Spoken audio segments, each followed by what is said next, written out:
This is Mike Felker, and you are listening to the Apologetic Front Podcast.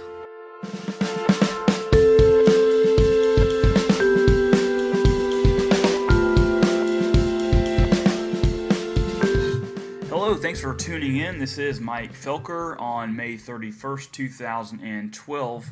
And today I'm going to be discussing two messages that I got from two different Jehovah's Witnesses, and the nature of these messages from one another are vastly different, as you will soon see. But first, I guess what's going on in my life. Not a whole lot different from last time. The debate I'm doing with a Jehovah's Witness on the two-class theology is actually coming along pretty well, and after this next portion, I'll actually have gotten farther than I did with my last Jehovah's Witness opponent, who backed out halfway through the debate, which, ironically enough, I'll be discussing in a few minutes.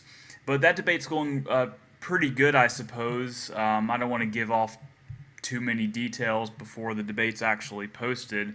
But right now, I am on the second portion of the debate. We've done our opening statements, and my opponent has recorded his rebuttal, and now it's my turn to record my rebuttal. So, again, not going to give away too much on that. Hopefully, in the end, it will have been a fruitful exchange and a benefit to all the listeners. But first, let's just jump right in and discuss what's on the plate for today. I received an email through my new website, which is kind of cool. It has basically a contact form where you just fill it out, put your email address, and then put in your comment where it's clearly stated that whatever you give to me is going to be my property. And I also say that it could very well get read on the podcast, which that's what I'm going to do in this case. And I feel like this kind of thing is pretty useful, rather than just responding, back to someone through email, whereas just myself and that person are going to be the only ones who see it. I figured it's better just to respond publicly so the listeners can really benefit from the responses. Maybe they could think about how they would respond themselves. And also, I just don't have a lot of time, so it's just a lot easier to plug up the microphone and answer it this way. So hopefully this is useful. And obviously, if it was a personal email, I wouldn't be reading it out loud here. But anyway, this first message is from a Jehovah's Witness by the name of Sarah. And it's not a super long message, but it's enough to where it has some content that I think would be pretty useful, because a lot of what Sarah says is quite common amongst Jehovah's Witnesses when they are talking to someone who publicly or maybe even privately opposes their organization or their beliefs, I suppose. So because it's so common, I figured it would be beneficial to maybe address some of these comments. And also, Sarah requested an answer, so I thought it would be courteous to Sarah just to provide an answer to some of her questions, just to clarify. And it's always a privilege for me to clarify why I do what I do, not only in, I guess, life outside of the internet, but on the internet, because I don't really get a lot of opportunities outside of the internet to have discussions with Jehovah's Witnesses. So most of my ministry with Jehovah's Witnesses is on the internet. And so I guess because these are just really common questions and whatnot that would be posed to someone like me, it would be, I feel like, of benefit to really explain why I do what I do. So let's start this out. This is from Sarah, and I'll be reading her words and just interspersing my words throughout. She says, I would like to know your history with the Jehovah's Witnesses, if possible. I was raised one and still am one, although I am not baptized. Well, Sarah, I've actually never been one of Jehovah's Witnesses.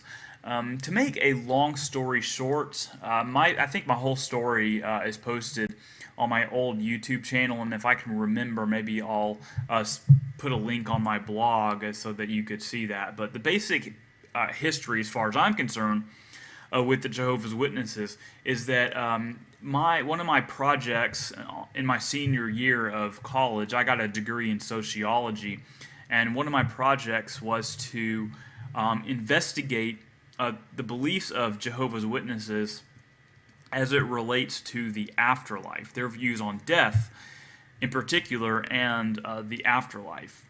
And this didn't just involve writing a small paper. This actually involved me interviewing over a dozen Jehovah's Witnesses. I had to track them down, go to the kingdom halls, and see if they would be willing to interview me.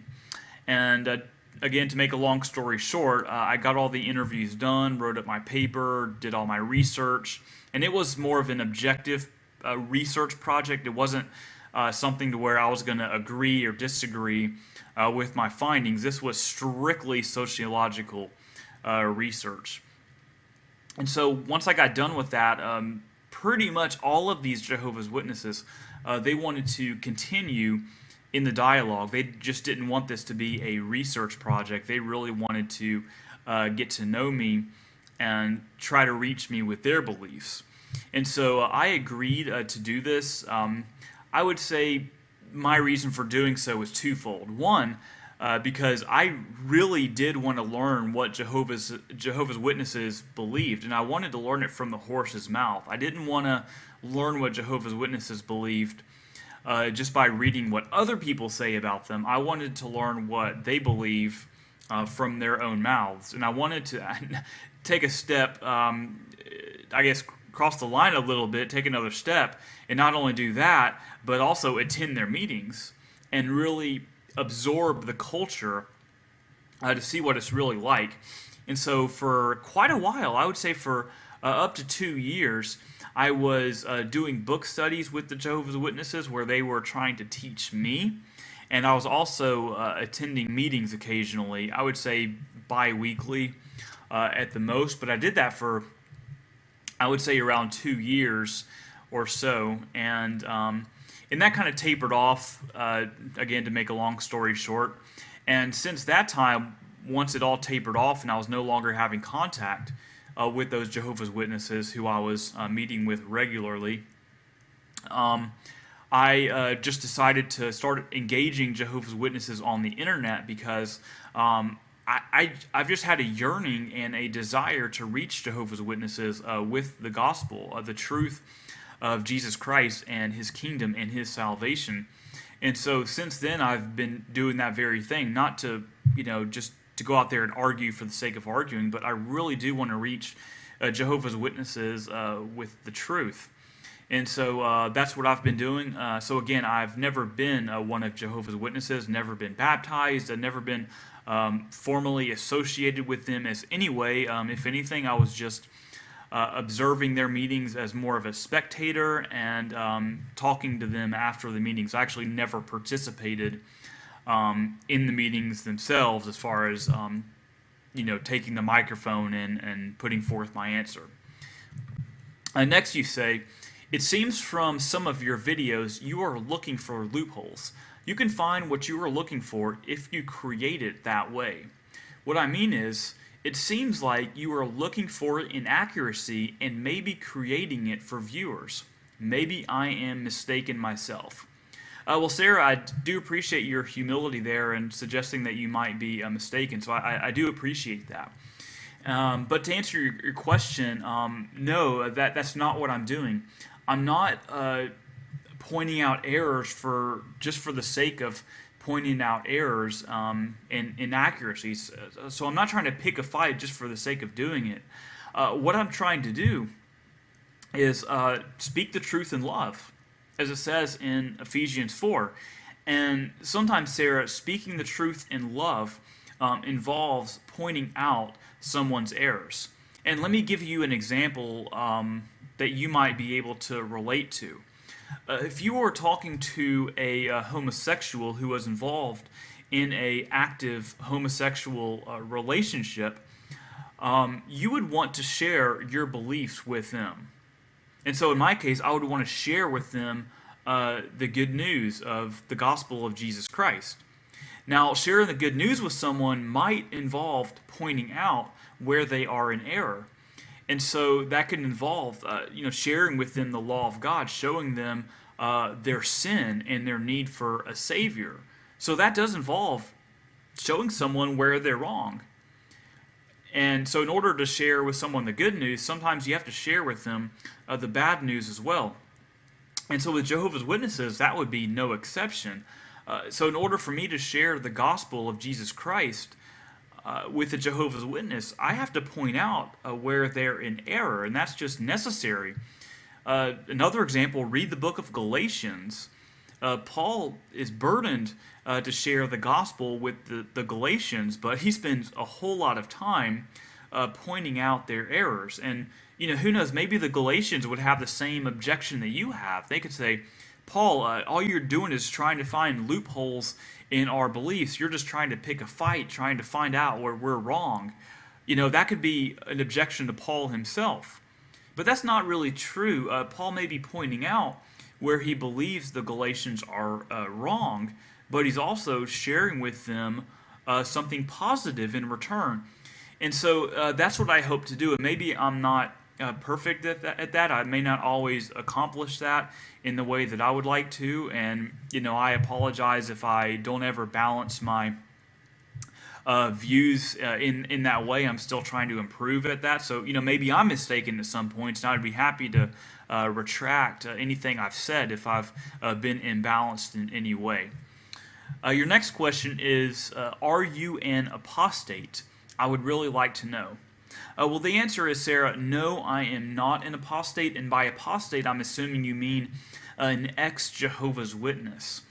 And but that's really an interesting question to me, and that's why I'm kind of separating it from the others. Because I would view an apostate as someone who has abandoned their faith in Jesus Christ and the gospel.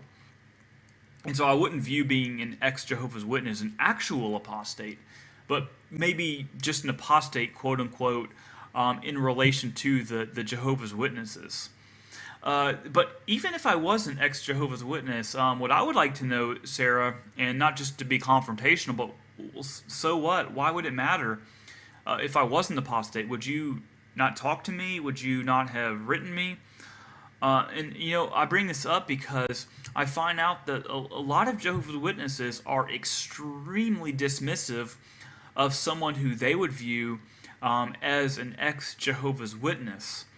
And maybe in some cases that could be legitimate. If they were involved in just extremely egregious, wicked behavior, then I think you would be doing exactly what you should be doing and avoiding contact with them.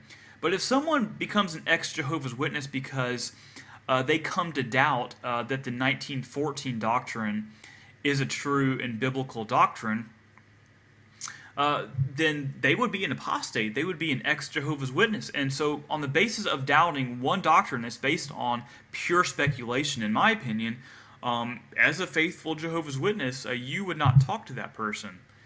So I think that speaks volumes about the theology of the Jehovah's Witnesses as it relates to disfellowshipping and how they view apostates.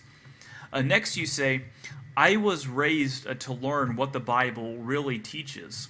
And as far as I know, we are all raised to question our religion, to ensure we have the right one. Many witnesses have several versions of the Bible to prove this. Perhaps you've been talking to the wrong ones. Well, maybe you have a point there. Maybe I have been talking to the wrong ones. I've been to several, at least a handful of different kingdom halls. So I really feel like I've gotten a wide array of opinions from Jehovah's Witnesses and really gotten to observe their behavior to where I can, to some extent, have some credible grounds and experiential grounds for, I guess, putting forth my perspective on Jehovah's Witnesses and questioning their religion. But instead of doing that, I'd like to just bring up what the Watchtower themselves state. Can Jehovah's Witnesses question their religion? And I think we need to be careful about our terms. And I'm not trying to nitpick here, but questioning your religion, what does that really mean? Does that mean questioning it in the sense of just asking a question about what a particular Bible verse means and how someone interprets it? Or does it mean questioning it in the sense of actually challenging it, putting forth your own opinion, questioning your belief, putting those beliefs into question in the sense of doubting something? Can Jehovah's Witnesses, or are they encouraged to do that? And to be honest, I don't think that having several versions of the Bible really does that, because I don't know of any witnesses that have different versions of the Bible to try to question the New World Translation. And that would be actually the wrong way to question the New World Translation in the first place. What you would actually need to do is get some lexicons and some Greek texts and Greek tools to try to see if the New World Translation is accurate. But let me just read some quotes from the Watchtower themselves about questioning your religion. And I mean questioning in the sense of putting forth maybe challenges and doubts towards what the organization teaches, or exercising your own way of thinking towards what the organization of the Watchtower says. The Watchtower, 1967, on October 1st, page 587, says, "The Bible cannot be properly understood without Jehovah's visible organization in mind." So if you can't understand the Bible without Jehovah's organization, which, of course, in their view means the Watchtower, then you can't really question it. So if you're asking questions about, in the sense of posing challenges or doubts, you're trying to understand something without the Watchtower, and you can't do that. So in that sense, you can't ask questions. The Watchtower, 2010, September 15th, page 23, I believe this is the study edition, it says, "The anointed and their other sheep companions recognize that by following the lead of the modern-day governing body, they are in fact following their leader, Jesus Christ." So if the governing body puts forth an interpretation that you want to challenge, well, in essence, if you do that, you're challenging Jesus Christ himself. So you can't disagree with the governing body unless you want to, in turn, disagree with Jesus Christ. So that means having absolute, unquestionable obedience to anything that the governing body teaches. The Watchtower, 1983, January 15th, page 22, paragraph 21 says, "How is such independent thinking manifested?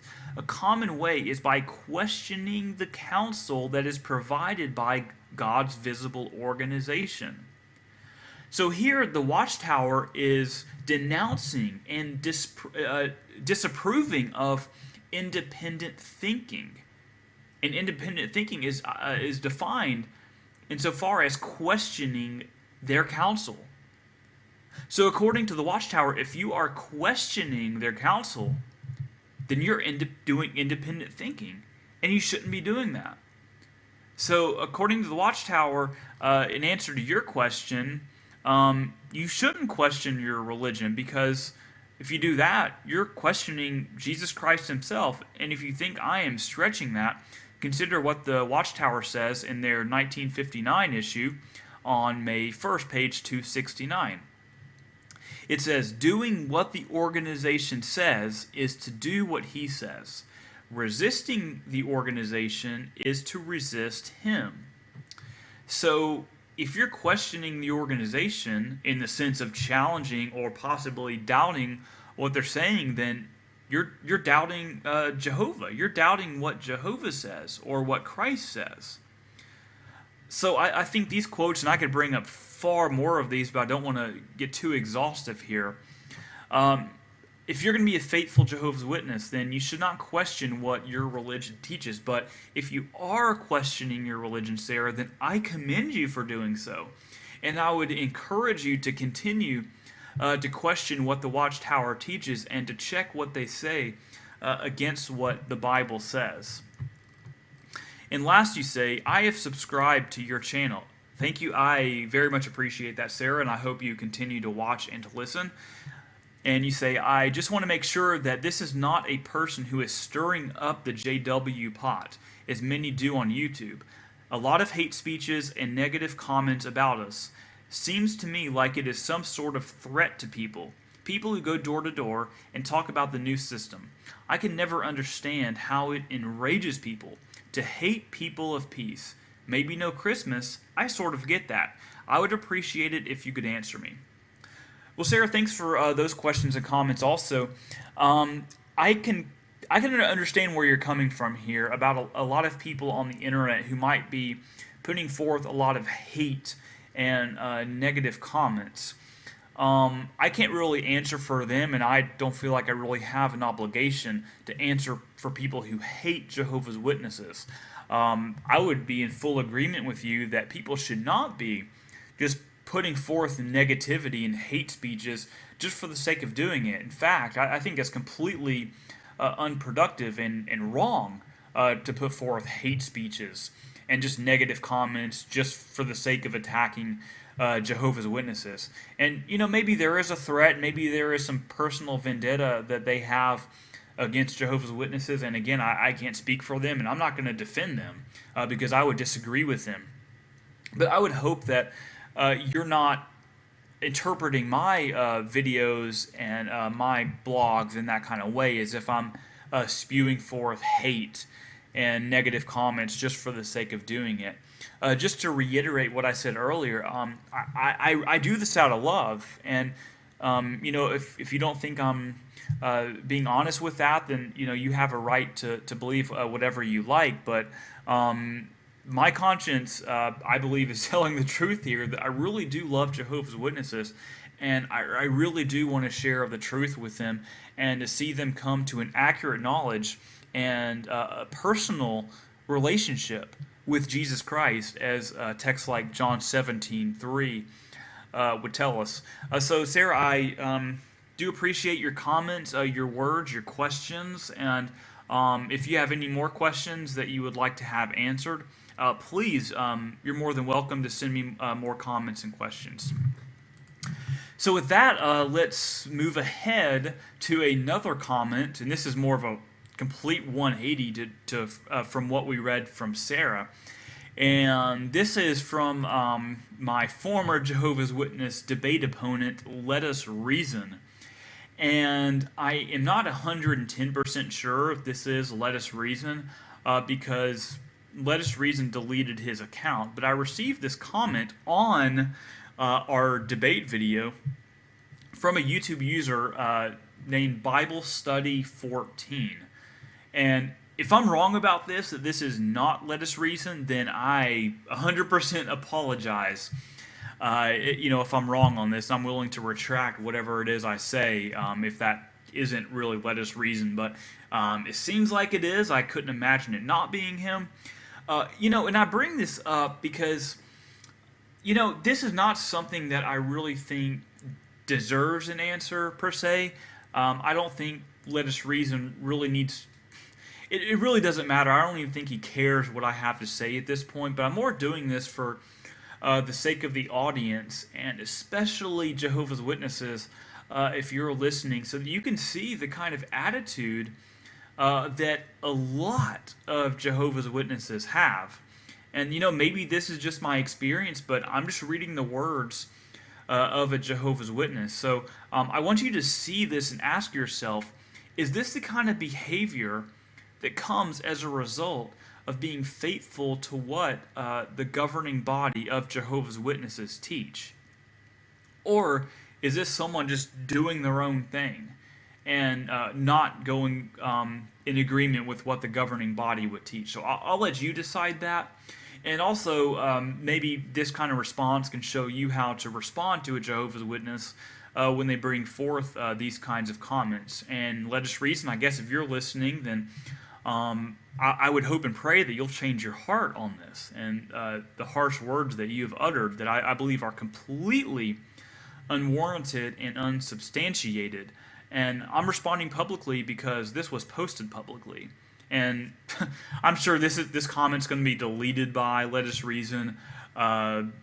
after this podcast is made. I doubt it's going to stay up, but I made a screenshot of it. I saved the email, so it is what it is. So I'm just going to read this as kind of a short comment, but I wanted to just interject with my comments. Maybe just to clear things up, if anyone else had the same impression that Letusreason had, which I can't imagine how anyone did. First he says, I decided to stop arguing with you, Mike, because you are stiff-necked and unyielding in my opinion. Well, first, let me give a little bit of background to the listeners. At first, me and Letusreason did 2 separate open dialogues that I posted on YouTube. Each of these dialogues were 1 hour in duration.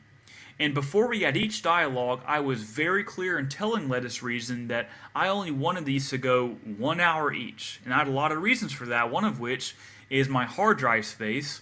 Recording these videos on QuickTime, especially if it's an hour long, that's easily about 30 or 40 gigs. And so I just don't have a lot of hard drive space to be recording, 300 gigs worth of files or whatever Letusreason wanted to do. So I wanted to cut it off at 1 hour, and also just for the sake of the audience, because conversing like that for 1 hour in open dialogue, going more than 1 hour just may lose a lot of people's attention spans, and heck, it would probably lose my attention span. So I decided to cut those discussions off at 1 hour because that's as far as I wanted them to go.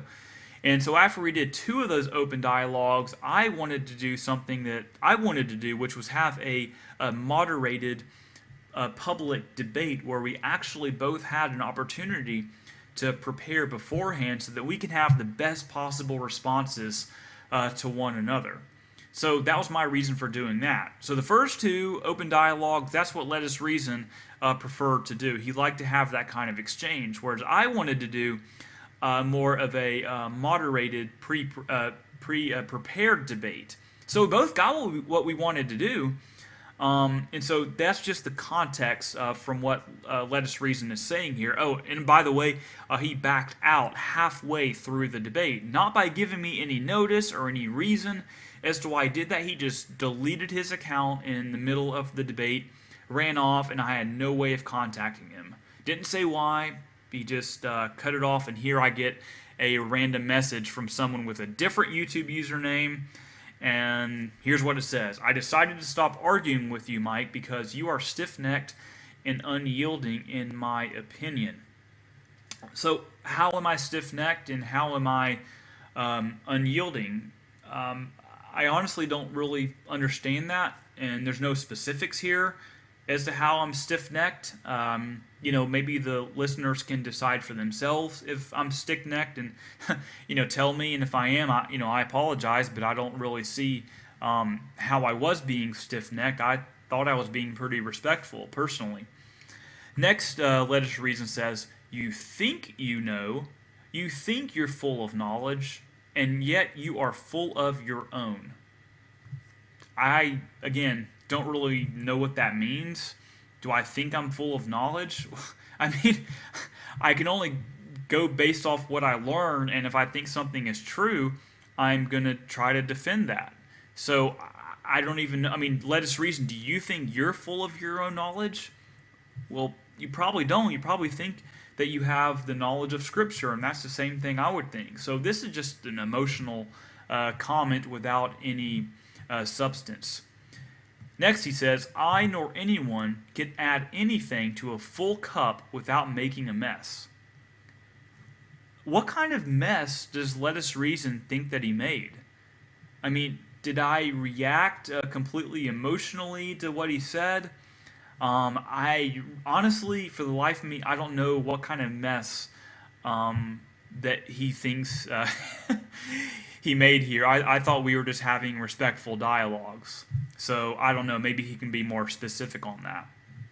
Next he says, remember, fertile soil will yield, hard and rocky soil will not. Again, I don't know what he's talking about. Am I hard and rocky soil? Well, according to him, I guess I am, but is Letusreason hard and rocky soil? Did he change his opinions on anything? I mean, I don't know what he means here. Does he think that if he doesn't persuade me on his opinion that I am hard and rocky soil? So that works both ways, let us reason.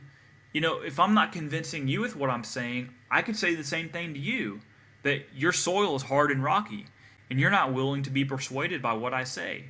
But I would never say that, because I don't think that people who disagree with me are just hard and rocky.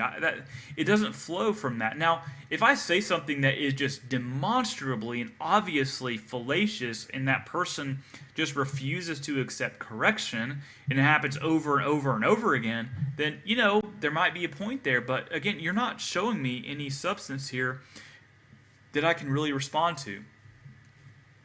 Next he says, why should we debate and argue if you must prepare beforehand?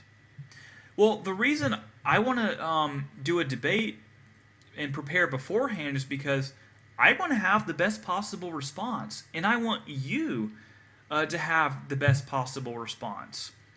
Two people that come into something not quite as prepared and just getting put on the spot, that may be beneficial in some regards, but I don't think that's the most beneficial option.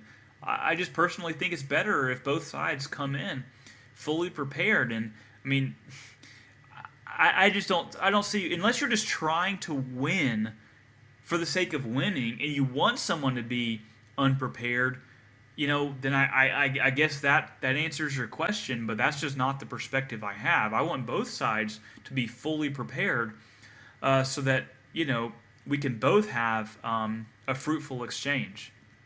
Next he says, I've noticed that when we get into something that you haven't prepared, you get nervous and bail.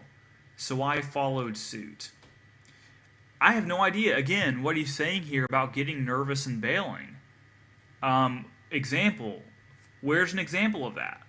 Where did I get nervous and bail? It wasn't in our two exchanges that we had that were live interactions. I told you a couple minutes in advance that would be ending the conversation because we were approaching an hour. And, I guess if that's what you mean by getting nervous and bailing, then I guess you're entitled to your opinion. But as far as you saying you followed suit, as in you were doing the same thing I did, that's not even close to a comparison, because you just bailed, you deleted your account, you didn't give me any kind of notice, so that's hardly a comparison. But what I'm getting from this is that you don't like the idea of doing something where you're prepared. And maybe this just goes back to our purpose in even doing debates in the first place. My reason for doing a debate is not to win an argument. My reason is to have an opportunity for the audience to hear both sides, the best that the both sides have to offer, and they can come to their own conclusions on the matter. It's really just an exercise in education for those listening, so they can hear both sides on the issue, because a lot of times people only hear one side of the debate. They don't get to hear both sides. So if this is all about getting nervous and bailing as if I'm afraid, then I think that's kind of silly, because I want you to have the best possible arguments, and I want you to have the opportunity to provide the best possible arguments. So if I'm getting nervous and afraid, why would I want you to have the best possible arguments? Well, the reason I want that to happen is because I want the audience to make the best possible decision that they can make on these issues of importance. So that's my answer to Let Us Reason. I doubt he's going to respond. I actually asked him if he was Let Us Reason. This was a couple of days ago. He hasn't responded, so he probably could care less, and he probably won't even listen to this. But I do hope that this has been of some benefit to you. And I will say that my current debate opponent that I'm engaged with right now, he's just on a different category. He's someone that I really do respect, and I couldn't imagine him doing the kind of behavior that Let Us Reason did. So I do appreciate that to my current debate opponent, and I hope he's listening and can appreciate that I do appreciate him. So I guess that's it for today. Thanks for tuning in, and I'll look forward to speaking with you next time. God bless. Thank you for listening. If you have a comment, question, or criticism that you would like to have played on this podcast, please call 678-208-9153 and leave a message. Or go to apologeticfront.com and you can reach me through the contact tab at the top of the page.